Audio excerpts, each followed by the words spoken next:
Hey guys, welcome to another episode of The Completionist. I'm back for the winter season, guys, and first and foremost I just want to give my sincerest apologies that, I haven't had a video out in a really long time.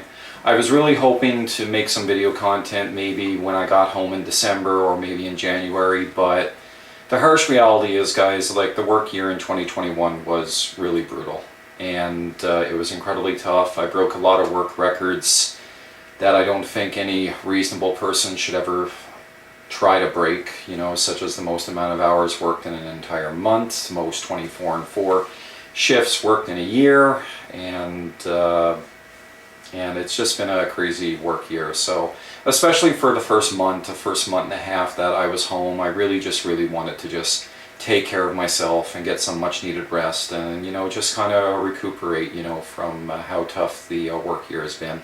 Just with how busy it was, and especially with COVID still running rampant. But anyway, guys, I've had enough time to rest, and I thought now would be a good time to get my first video made of 2022. So the topic that I wanted to talk about, guys, I was kind of racking my heads on trying to think of an original topic, for this channel. And I thought a good topic would be, since my favorite genre of gaming are the Japanese role-playing games, I thought a good idea would be to talk about the RPG series that, despite being a gamer for as long as I have, I've never played one entry for. And because the thing with JRPGs, and especially with me being a completionist, JRPGs are a real time sink. They are. And especially when it comes to completing them, especially if you try to complete a JRPG, especially from the PS3, PS4, PS5 days, they can be incredibly huge time investments. When I completed Resonance of Fate last year, that was a 200-hour endeavor. And even though I've been home for about a month and a half now, I've only managed to get one game completed. But I'll keep that for my last video before I have to head back, even though anyone who's on my Facebook knows, what the first game I actually completed while I was home. So when it comes to these RPG series, I've never played not one entry of these before, and I just wanted to explain why, and also I'll explain the first game that I actually got to own for each of these RPG series. Because there are plenty of RPG series that I've actually played at least one game for. Final Fantasy I've played many entries for. Dragon Quest I've only played maybe 3 or 4 entries. Grandia I've only played 2 entries. Xenogears, Xenosaga, Xenoblade I've only played 2 or 3 entries. And when it comes to picking video games, a lot of times I just pick them at random, or whatever I'm feeling. But you'll actually be quite surprised with the RPG series that I've actually never played one entry for. So anyway, let's get started. So the first RPG series has been around with Nintendo for a really, really long time. It's a strategy role-playing game series, and I do own quite a few games for this series, but yet I've never been able to find the time to actually play one entry of it. And that series is Fire Emblem. And the first game that I've actually ever owned from the Fire Emblem series is Fire Emblem Shadow Dragon for the Nintendo DS. This is the first Fire Emblem game that I've ever owned. Even though, if memory serves me correctly, I think Fire Emblem first came for North America in for the Game Boy Advance, I think. But I think Fire Emblem has been around, especially in Japan, since the NES days, if I remember correctly. So, why haven't I touched Fire Emblem? There really is no reason. It's just I could never find the time to play it. And I think what it was is that I prefer, my JRPGs, action-based, turn-based. I'm not, even though I do play strategy Japanese role-playing games, they're not usually the first games that I actually grab if I really want to play them.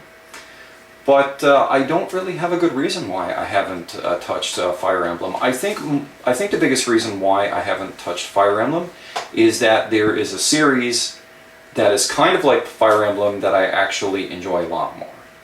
And I wish Nintendo would show a little bit more love and appreciation for, which is Advance Wars.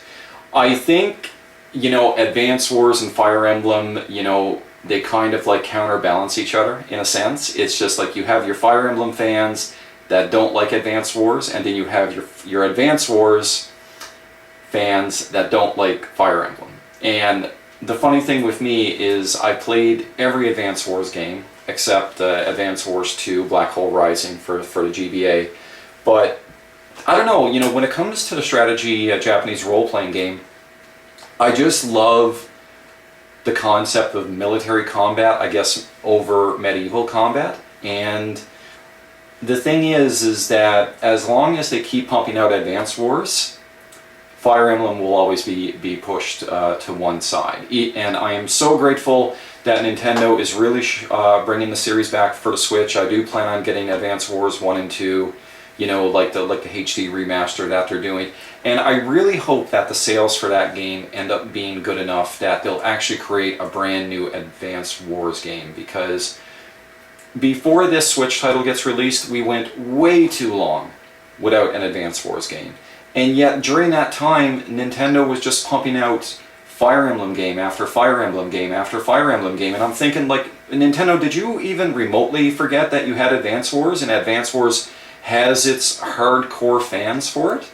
And it just used to piss me off that I was waiting for an Advance Wars release and then just another Fire Emblem game would come out. And it's just like, I'm thinking, like, come on, Nintendo, like, I need another Advance Wars. Like, this is a very unpopular opinion about the Advance Wars series, but generally a lot of people's favorite Advance Wars game is Dual Strike. But I really love Days of Ruin. I really love Days of Ruin. I love that game so much. It's probably one of my top 5 Nintendo DS games.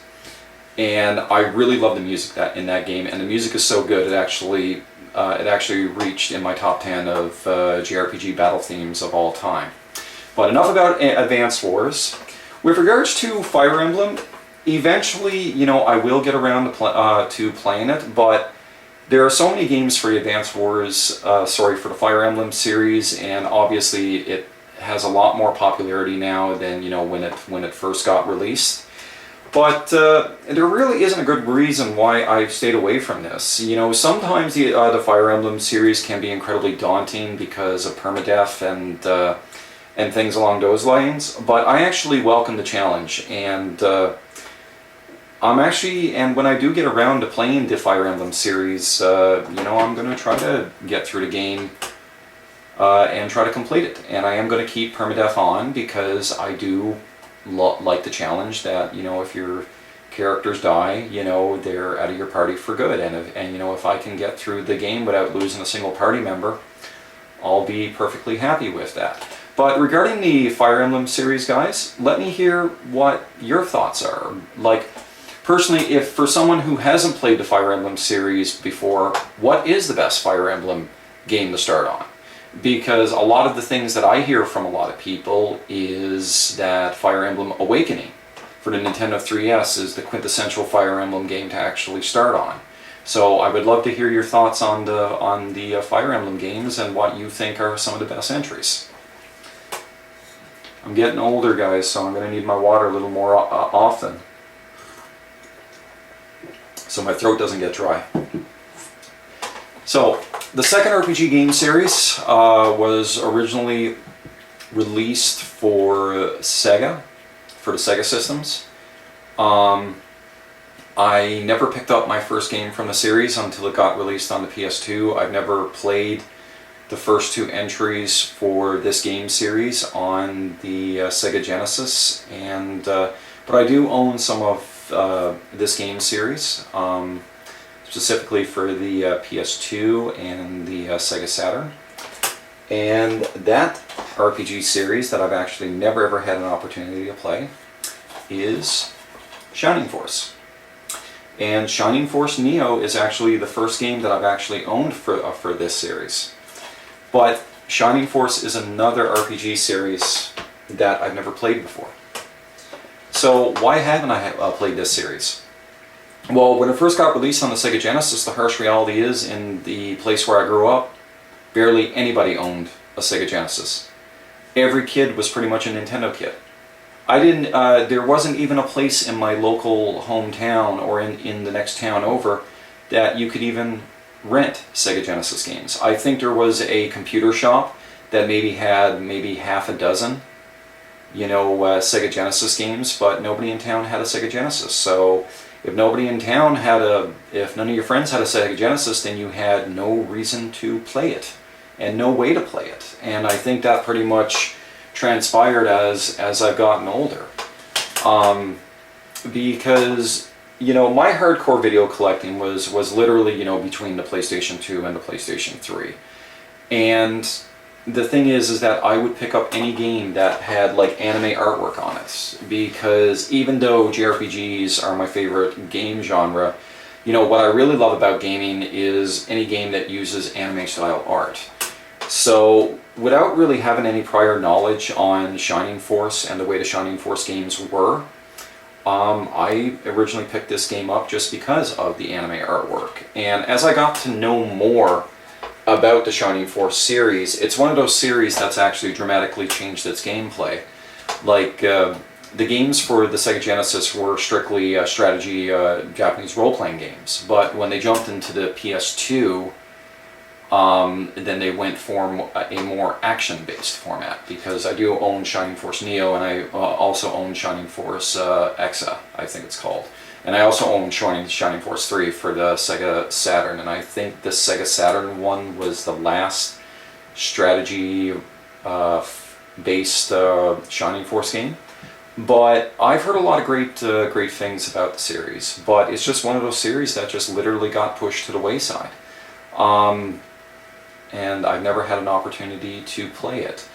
The game that I have here, Shining Force Neo, a lot of people consider it, like the weakest of the weakest of the Shining Force games, and a lot of people didn't like the change in gameplay. But for me, I have this opinion that I'm not going to make an opinion on a game unless I actually try it myself. So Shining Force, strangely enough, is just a RPG series that I've never had an opportunity to play.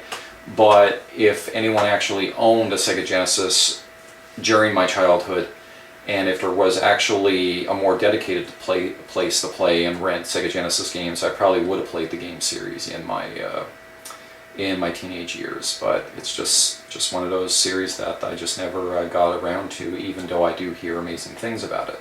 So what I would like to hear from you guys is, out of all the Shining Force games out there, what would be considered the best one to start on? Because I would love to hear it. I hate getting old. Now, the next JRPG series is going to be one that is really surprising to a lot of people. I just about own every game in this series, minus a few titles. But it's a game series that literally screams JRPG. It holds every essence of what makes JRPGs great.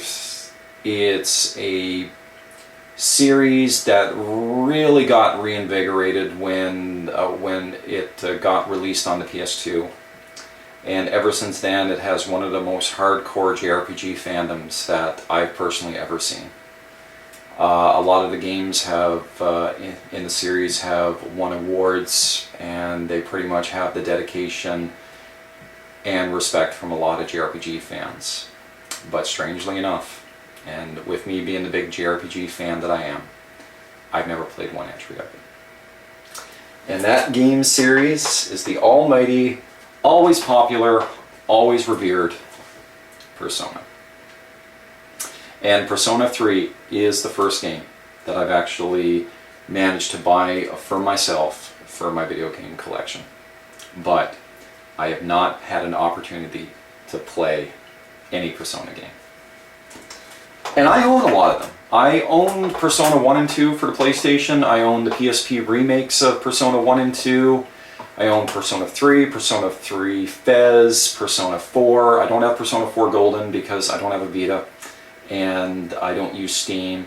And I have Persona 5, and I have a lot of the side games. I have Persona Q, I have the two Persona 4 Ultimax fighting games and that kind of thing, but Despite playing maybe 10 minutes of Persona 4 Ultimax with some of my really good gaming friends with regards to the Jrpg series itself and the core games, I've never played one entry. And that is incredibly surprising, especially with how revered and how admired the entire Persona series is. So why haven't I gotten around to Persona? It literally came out at the worst time for me. You got to understand that when Persona 3 came out, sorry, need another glass. When Persona 3 first came out, that was in the very beginning time that I was working out in Alberta. And the thing is that the first company that I worked for out in Alberta, pretty much, doesn't matter, one of the two companies that I worked out in Alberta, I had a very strict and a very busy work schedule. And I didn't really have time to really sink time into a really beefy JRPG.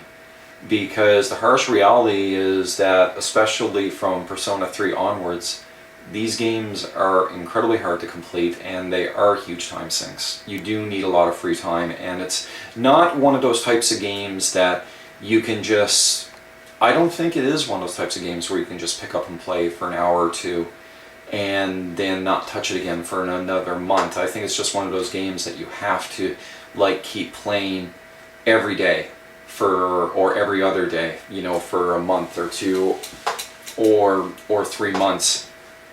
And it's just, I remember this first title for the PS2, and everybody was so excited to get it because Persona 1 and 2 for the PlayStation, I don't think they had big release numbers, and I think it just didn't hit with a lot of fans just because of its obscurity. I remember back in the early days of me collecting video games, Persona 1 and 2 for the PlayStation 1 were incredibly hard to find. And not only were they incredibly hard to find, but they were some of the PS1 JRPGs that had some of the biggest price tags.